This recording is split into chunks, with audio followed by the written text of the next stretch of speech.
वीर सावरकर पर आपत्तिजनक टिप्पणी मामले में सुप्रीम कोर्ट में सुनवाई हुई।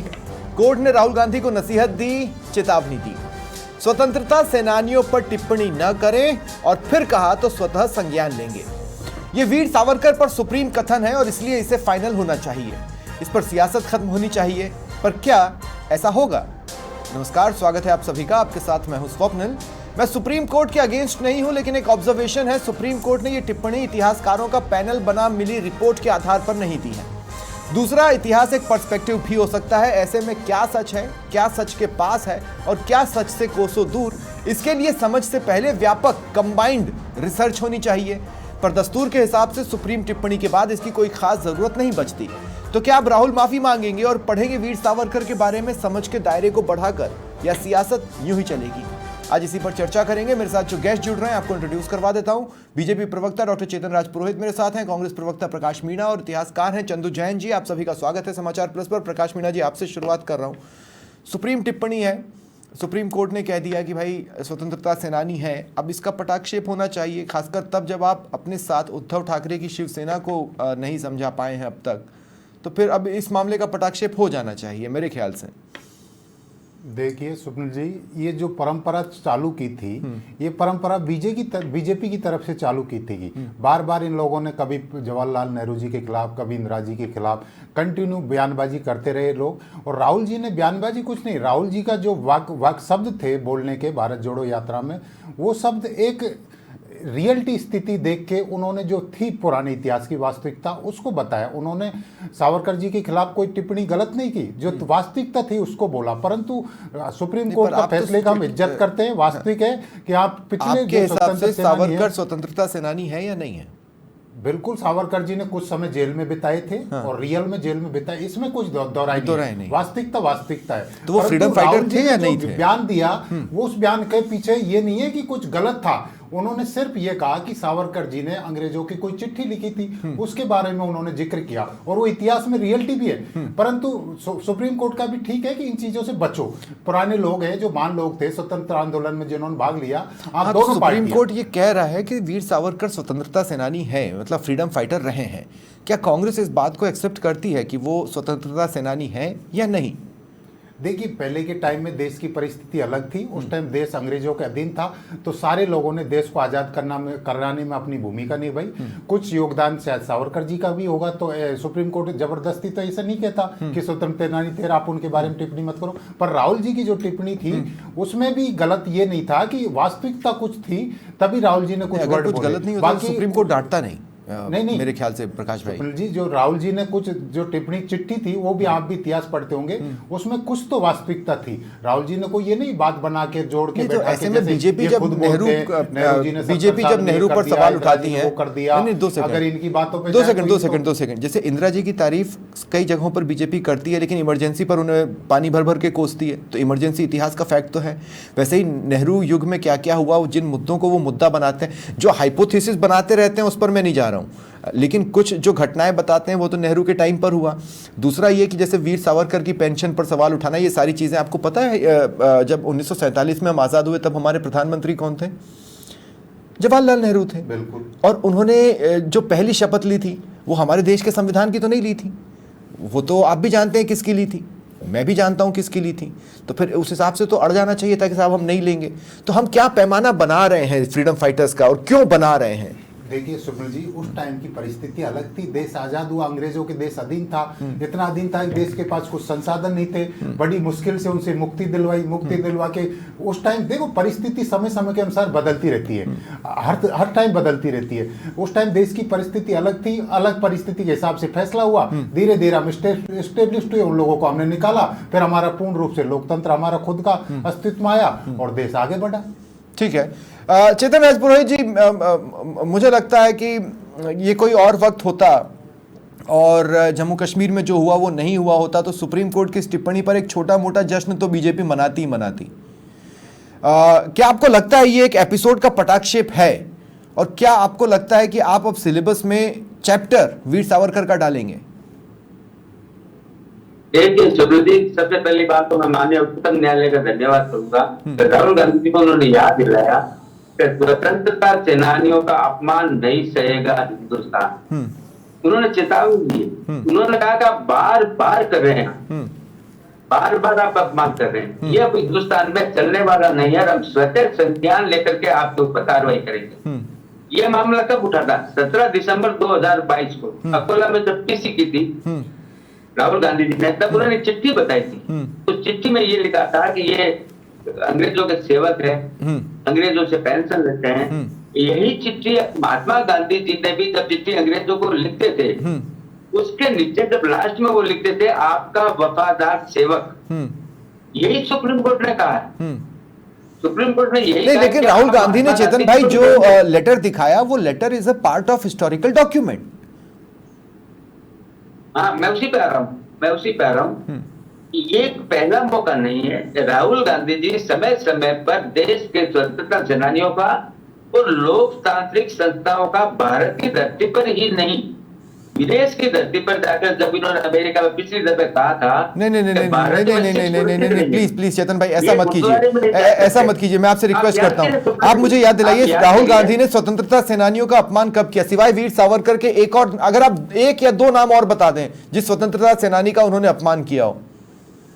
मैं आपको बताता हूँ संघ के बारे में क्या कहते हैं राहुल गांधी जी, ये बताइए आप। तो संघ ने फ्रीडम फाइट नहीं की थी। 1925 में हुआ था, स्वतंत्रता 1925 में संघ का गठन हुआ था। नहीं, लेकिन चेतन भाई संघ वाज नॉट फ्रीडम फाइट, संघ फ्रीडम फाइटर नहीं था। वीर सावरकर जी जैसे व्यक्तित्व के बारे में तो पूरी बच्चा हिंदुस्तान का जानता है कि अंडमान निकोबार की जेल में रहे, उन्होंने यात्राएं की। तो आप हिम्मत देखिए ना, हिम्मत उनको ये कहना कि अंग्रेजों के सेवक थे, पेंशनर थे, तो आप हिम्मत देखिए। सबसे बड़ी चीज मैं ये कह रहा हूँ राहुल गांधी जी की, अपन सपने में भी नहीं सोच सकते सावरकर जी के बारे में ऐसी बात करने की, और हिंदुस्तान का कोई भी नागरिक नहीं सोच सकता। मैं कह रहा हूँ हिंदुस्तान का हर नागरिक ऐसा मानता है कि सावरकर जी स्वतंत्रता सेनानी थे, देश के लिए उन्होंने बलिदान दिया, ये बच्चा जानता है। लेकिन राहुल गांधी की प्रॉब्लम तो, लेकिन चेतन भाई मैं इसमें तो एक शिकायत मैं आपसे कर रहा हूँ, एक शिकायत तो मैं आपसे कर रहा हूँ। अभी भी स्कूलों की 2 मिनट चेतन भाई मेरी बात सुनिए, सुनिए चेतन भाई मेरी बात सुनिए। कितनी बार इन्होंने माफी भी मांगी है राहुल। ठीक है, लेकिन चेतन भाई एक छोटी सी बात है, आप इसको अपने कथन से उपजी शिकायत कह सकते हैं। मैं ये कह रहा हूं कि बीजेपी गवर्नमेंट आने के बाद 2014 में मोदी सरकार आने के बाद वीर सावरकर की कोई जीवनी नहीं पढ़ रहे हैं हम लोग स्कूलों में, या हमारे बच्चे नहीं पढ़ रहे हैं। अभी भी वही 3-4 लाइनें, एक आध पैराग्राफ ही है, उससे ज्यादा कुछ नहीं है। वीर सावरकर जी पे जितना साहित्य लिखा गया है पिछले 10 साल में, उससे स्कूलों में डालिए ना, स्कूलों में नहीं है। मैं आपको कहता हूँ हाँ। हम इसको सिलेबस में भी शामिल करेंगे, तो वीर सावरकर जी को पढ़ना चाहिए बच्चों को। तो आप सुप्रीम कोर्ट का इंतजार कर रहे थे, आप सुप्रीम कोर्ट का इंतजार कर रहे थे, मतलब आप भी सावरकर को कंट्रोवर्शियल फिगर मान रहे थे? नहीं, हम कोई सुप्रीम कोर्ट का इंतजार नहीं कर रहे थे। हमारे कोई मुकदमा भी नहीं है, केस राहुल गांधी जी का है। राहुल गांधी जी को जो कहना था माननीय उच्चतम न्यायालय ने राहुल गांधी जी को कहा, उसमें हमारा कोई लेन देना नहीं। ठीक है, हम वीर सावरकर जी को पहले भी मानते थे, आज भी मानते हैं, आगे भी मानेंगे। रही बात बच्चों की पढ़ाने की, हम सिलेबस में भी विस्तार करेंगे वीर सावरकर जी के बारे में। पुस्तकें हम लोगों ने तो पीएचडी की है, मेरे एक मित्र ने वीर सावरकर जी पर पीएचडी की है। तो उन्होंने जो हाइपोथेसिस माना होगा सर, वो हाइपोथेसिस साबित हो गया होगा। मैं इसीलिए मैंने शुरुआत में कहा, मैं एक बार चंदू जैन जी के पास जाना चाहता हूं। चंदू जैन जी, क्या होता है ना कि लोग ये मानकर चलते हैं कि अगर हम रिसर्च कर रहे हैं तो जो हमने हाइपोथेसिस माना है उसी को साबित करना है। ऐसा होता नहीं है। अगर हाइपोथेसिस गलत भी साबित हो जाए, इसका मतलब है कि आपने रिसर्च ईमानदारी से किया है। मैं कह रहा हूं इनका धड़ा उनका धड़ा, एक कंबाइंड इतिहासकारों का एक ग्रुप बनाया जाए जो रिसर्च करके फुल एंड फाइनल सामने आ जाए। कोई दिक्कत थोड़ी ना है। नहीं तो हिस्ट्री तो एक पर्सपेक्टिव है, कांग्रेस को ऐसा लग रहा है, बीजेपी को वैसा लग रहा है। बच्चे पर्सपेक्टिव थोड़ी ना समझेंगे ना। और वीर सावरकर को बच्चे स्कूलों में पढ़ ही कितना रहे।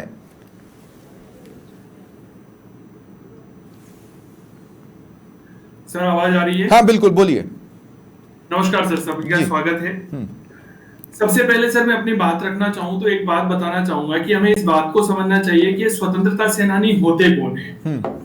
मुद्दा तो ये भी तो है सर स्वतंत्रता सेनानी वो होते हैं जिन्होंने भारत की आजादी में, जो 400 साल से भारत हमारा देश गुलाम था, उसकी आजादी में महत्वपूर्ण भूमिका निभाई। और अपना सब कुछ न्यौछावर कर दिया, उन्हें हम स्वतंत्रता सेनानी की संज्ञा देते हैं और यह इतिहास की किताबों में मिलता है। अब आखिर एक प्रश्न आया कि सर वीर सावरकर स्वतंत्रता सेनानी थे या नहीं थे? सर उनका जन्म जो है 1883 में हुआ। मैं एक इतिहास के विद्यार्थी के नाते यहाँ पर बात कर रहा हूँ। 1883 में उनका जन्म हुआ और 1899 में वो भारत की स्वतंत्रता में महत्वपूर्ण भूमिका निभाने में लग गए। 1899 ईस्वी में उन्होंने मित्र मेला नाम के एक संगठन स्थापित किया सर, नासिक। ठीक है सर 1904 में इसका नाम परिवर्तन किया गया और नाम रखा गया अभिनव भारत समाज।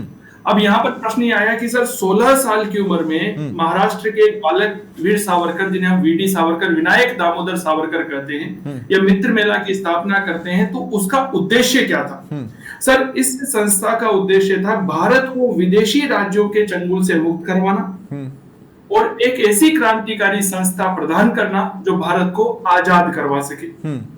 अब इस क्रांति के माध्यम से क्या होता था सर, देश के युवाओं को आजादी से अवगत करवाना, क्योंकि उस समय कोई सोशल मीडिया का जमाना नहीं था सर, तो आजादी के महत्व को समझते नहीं थे, उनको प्रचार प्रसार की जानकारी नहीं थी। तो देश के युवाओं को आजादी से परिचित करवाना, उन्हें आजादी किस तरह से मिले, तो एक क्रांतिकारी संस्था थी। यहाँ पे युवाओं को बम बनाने का प्रशिक्षण दिया जाता था, हथियार चलाने का प्रशिक्षण दिया जाता था। अब इसके बाद आगे बढ़े, 1904 में नाम परिवर्तन किया, अभिनव भारत समाज कर लिया। इसके बाद ये 1906 में बैरिस्ट्री की पढ़ाई करने के लिए लंदन चले गए। बात को समझिएगा सर, मैं कहां से कहां पहुंच रहा हूं। 1906 में लंदन चले गए सर। लंदन में एक श्यामजी कृष्ण वर्मा थे सर, जो एक इंडिया हाउस चलाया करते थे। इंडिया हाउस क्या करता था सर, भारत के प्रतिभावान युवाओं को छात्रवृत्ति प्रदान किया करता था। सर वीडी सावरकर महोदय लंदन जाकर के इंडिया हाउस से जुड़े और इंडिया हाउस में इन्होंने पहली बार एक नवाचार किया और इस नवाचार के माध्यम से यह भाषणों की श्रृंखला शुरू करते हैं। अब भाषण किस पर दिए जाते थे? भाषण दिए जाते थे देश की आजादी को लेकर के। इन्होंने विचार गोष्ठियां शुरू कर दी सर, महान पुरुषों की जयंतियां मनाना शुरू कर दी कि भाई हम किस तरह से हमारे देश को आजाद करा सकते हैं, देश के युवाओं से परिचित करवा सकते हैं। अब यहाँ पर एक बात ऐड करना चाहूंगा सर, आया मैंने अभी कहा 1906 में ये लंदन गए बैरिस्ट्री की पढ़ाई करने।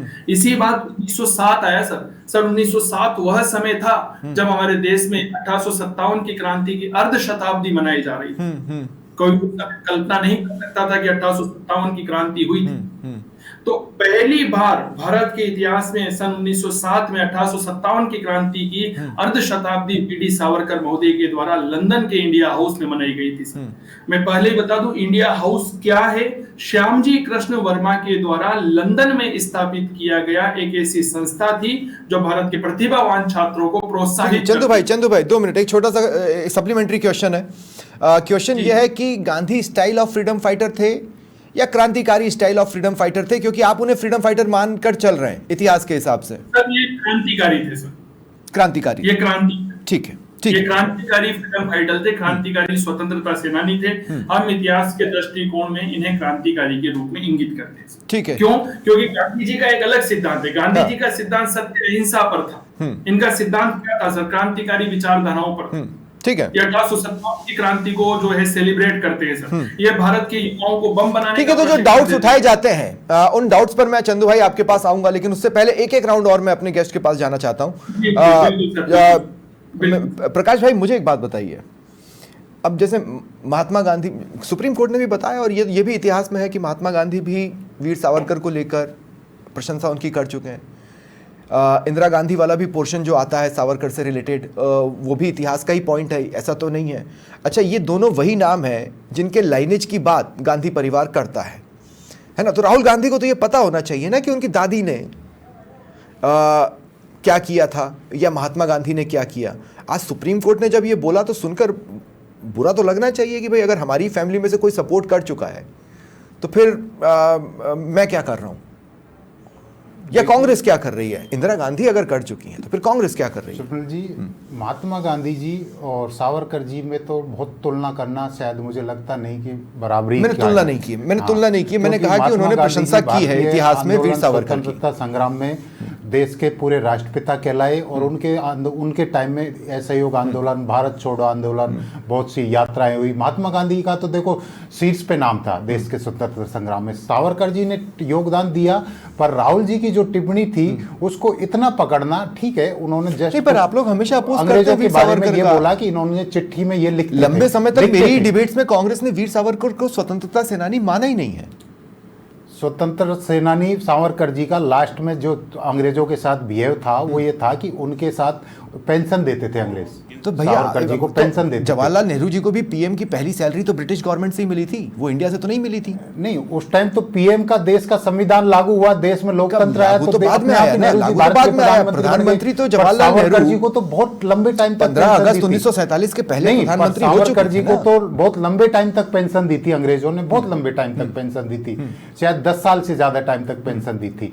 तो ऐसा तो महात्मा गांधी जी को तो पेंशन नहीं दी थी, ठीक है, महात्मा गांधी लेटर लिखते थे तो अपना सेवक लिख देते, वो टिप्पणी ठीक है। पर बाकी पेंशन का जो बात आती है वो किस किस को पेंशन दी? सावरकर जी को पेंशन दी थी अंग्रेजों ने, किस बात के लिए पेंशन दी थी, किस बात की बहादुरी की दी थी, बताओ। तो आप फिर अभी भी आप फिर बताइए, फिर आपके हिसाब से वो स्वतंत्रता सेनानी है या नहीं है?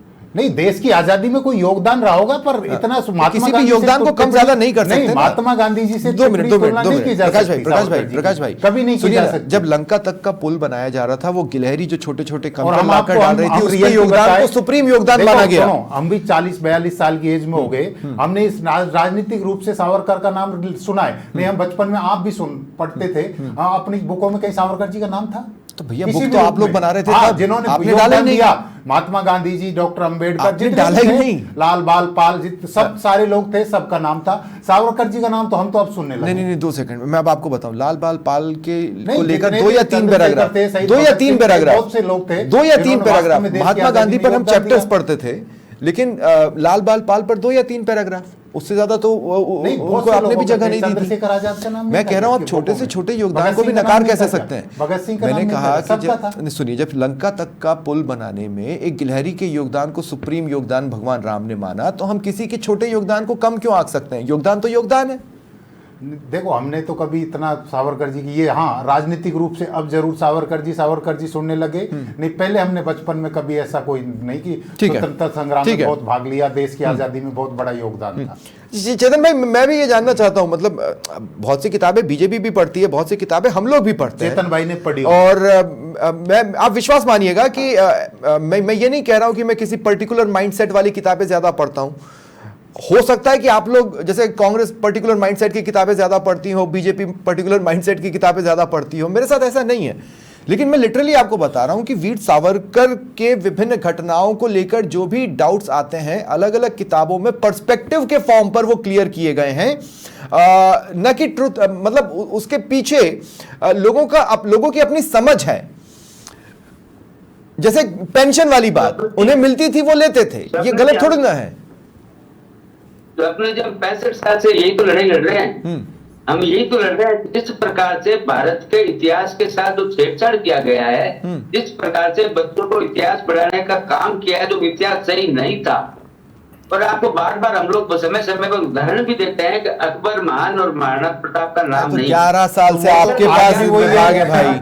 चेतन भाई कैसी बात करें, 11 साल से पढ़ रहे लोग। 2 मिनट चेतन भाई, 11 साल से जो हम बच्चे पढ़ रहे हैं, वो तो आप ही का दिया पढ़ रहे हैं भाई। डाल देते आप, आपको किसने रोका था? दूसरी बात, हमारे कांग्रेस के मित्र इस बात से कंफ्यूज है कि वो बोले क्या।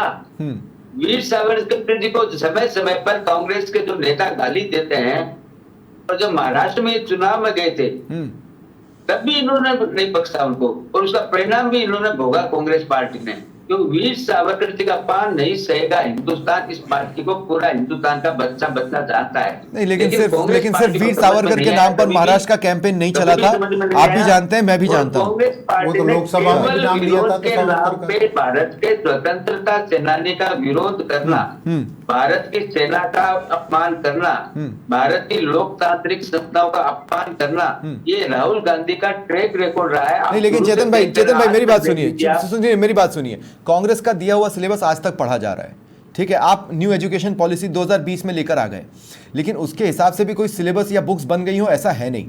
अभी भी अगर वीर सावरकर के लिए 2 लाइनें हो और 1 पैराग्राफ हो तो उतना ही चल रहा है।